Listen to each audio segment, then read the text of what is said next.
The storm came down from the mountains without warning. A roaring white curtain that erased the trail, the trees, and even the sound of the cowboy's own thoughts. He had lived alone long enough to read the land like a book, but tonight the pages were blank. Snow bit through his coat, and by the time his cabin appeared out of the blur, his fingers were stiff and numb. That was when he saw her. She stood near the fence line as if carved from the night itself. An Apache woman wrapped in a thin cloak already stiff with ice, her dark hair dusted white, her eyes sharp and unafraid. Instinct drove his hand toward his rifle, then shame stopped him. She made no move, only watched him with a calm that felt older than the storm. "This night kills the proud first," she said, her voice steady despite the cold. He opened the door and waved her in, the wind trying to steal the warmth as if angry at his mercy. Inside, the cabin smelled of smoke and old wood. He wrapped her in a blanket, set a kettle on the fire and avoided her gaze, unsure which felt heavier, the danger outside or the presence inside his lonely home. The fire burned low, weaker than he liked to admit.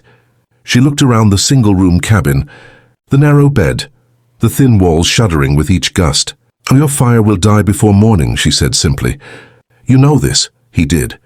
He had counted the logs weeks ago, rationed them carefully, but storms like this didn't care about planning. Then she met his eyes and spoke words that froze him more than the wind ever could. "We share warmth in that bed, or I leave and freeze. Those are the only paths left." It wasn't a threat and it wasn't desire. It was survival, plain and hard. His heart pounded as he weighed his code against the truth of the night. Finally, he nodded. "We share the bed," he said, voice rough. "Nothing more. We both live to see morning." She inclined her head, accepting the terms like a pact sealed by necessity. Outside, the storm screamed louder, but inside, as he added another log to the fire, he knew the night had already changed him. They lay on the narrow bed with a careful distance between them at first, the kind of distance born from caution rather than comfort. The blankets were thin, worn by years of hard winters, and the fire's glow painted slow-moving shadows across the walls. Outside, the wind battered the cabin, as if it wanted to tear it apart board by board. Each gust pushed cold air through the cracks, reminding them how fragile their shelter really was. Minutes stretched, measured by breath and the soft hiss of the dying fire. The cold crept back in, patient and relentless. Without a word, they shifted closer, not out of want but necessity. He could feel the warmth of her body through layers of cloth, steady and grounding. She did not flinch. Instead, she spoke quietly, as if the night itself might be listening. She told him how the storm scattered her people, how horses panicked and paths vanished under white blindness. She followed instinct, she said, the way her ancestors taught, downhill, toward shelter, toward any sign of life. He listened, surprised at how much he wanted to hear her voice. When she finished, silence returned, heavier but not uncomfortable. He found himself answering questions he hadn't expected. He spoke of the ranch he once shared with a brother, now buried on a distant hill, of how loneliness settles in a man like dust, slow and unnoticed, until everything feels muted. He admitted he stayed out here because the quiet hurt, less than memory. She listened the same way she had stood in the storm, still focused, unafraid. The fire dimmed to embers. A violent gust rattled the window, and instinctively she reached back, her fingers brushing his sleeve. He turned toward her, and for a moment they shared the same breath, the same warmth, the same fragile safety. Her eyes reflected the fading firelight, calm but searching. "Still alive," he said softly, trying to ease the weight of the moment. She nodded. "Because we chose to be." They spoke through the darkest hours, trading small stories to keep sleep from stealing heat. Once she laughed quietly, surprised by it, and the sound eased something tight in his chest. When exhaustion finally pulled at them, it did so gently. Outside, the storm began to tire. Inside, two strangers who had shared nothing but survival now shared something deeper, trust forged not by desire, but by the simple will to see morning together. Morning came slowly, as if the world itself was cautious after the violence of the night. Pale light slipped through the frost-clouded window, revealing snow piled high against the cabin walls. The wind had softened to a whisper, no longer howling for their lives. The cowboy woke stiff and sore, the embers in the hearth barely breathing. For a moment, he forgot he wasn't alone. Then he felt warmth beside him and remembered everything. They rose without awkwardness, moving in the shared quiet of people who had endured the same danger. He rekindled the fire with the last of the kindling, and she shook snow from her cloak, watching the flame catch. He poured the final grounds of coffee into 2 chipped tin cups. It wasn't much, but it felt like a gift. They drank slowly, savoring the heat more than the taste, listening to the soft settling of the cabin as the cold eased its grip. She spoke first, saying the storm had likely driven her people east toward the river valley, where the land dipped and offered shelter. She would follow their tracks once the snow crusted enough to travel safely. He nodded, already aware of the hollow feeling forming in his chest at the thought of her leaving. The night had forced them together, but daylight demanded choices. He offered her food for the road and a horse if she needed it.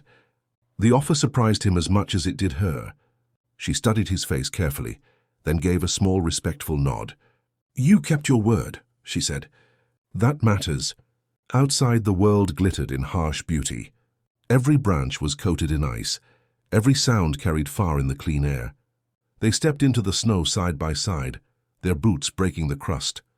For a short while, they walked together, not speaking, letting the rhythm of movement replace words. When they reached the place where the trail split, she stopped. "Our paths part here," she said, not sadly, just honestly. He met her gaze, feeling the weight of what they had shared without needing to name it.